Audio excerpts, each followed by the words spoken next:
Well, I think clearly governments have the authority to regulate all business activities within their jurisdiction.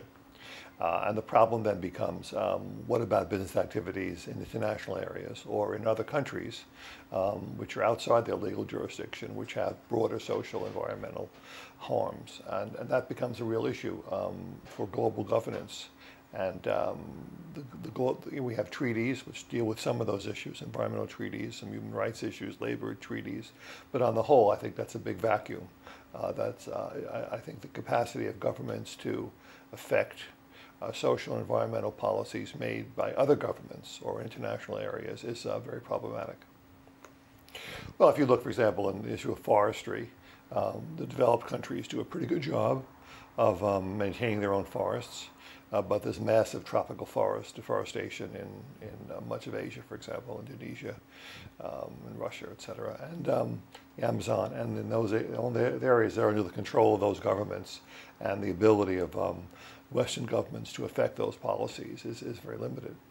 There's an extensive amount of business self-regulation. There are about 200 or 300 corporate codes that cover virtually every sector of the global economy. They have standards of conduct, means of accountability, et cetera. So there's a big explosion of corporate self-governing codes covering almost every sector. And I think their impact has been pretty modest. I think it's been very hard for them to discipline their members, to follow through, to deal with subcontractors, to address problems in governments which are hostile to their social interests.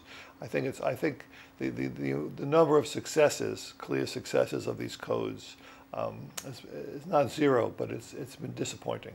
Well, I think the real challenge is for developing country governments to do a better job of taking care of these values, and obviously that depends on governments. We have failed states which are hopeless and not going to do anything.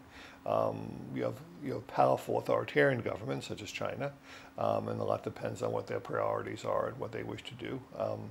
So I think that's where I would look at in terms of the future of these governance issues.